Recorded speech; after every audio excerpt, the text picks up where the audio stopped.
Let me get some intro music, please. What's good, History Squad? Welcome back to Decoding History Podcast, where we uncover the truth behind history and break it all down Gen Alpha style. I'm Zoliah. And I'm Zonae.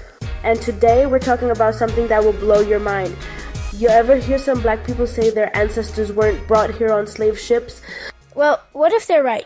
Okay, so let's get into it. We're talking about the classifications of race, the $5 Indian situation, and how some indigenous people got misclassified as Negroes.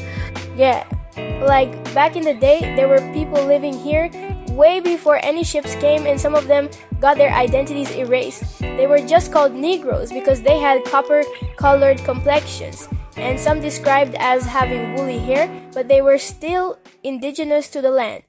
But here's the crazy part. People who weren't actually native paid $5 to get on that list.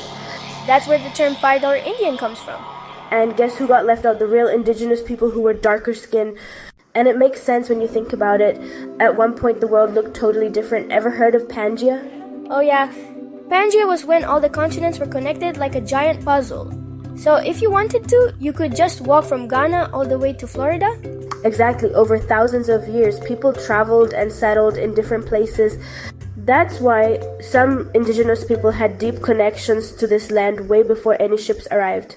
Okay, so why should we care about this today? Because history gets rewritten. And if you don't know the truth, you won't know who you really are.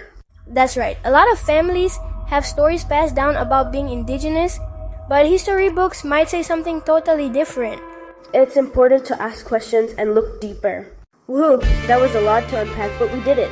Huge shout out to our subscribers. You are the real MVPs. If you haven't subscribed yet, we hope you will so we can keep decoding history together Gen Alpha style. And to all our listeners, stay curious, keep decoding history, and we'll catch you next time. The revolution will be televised.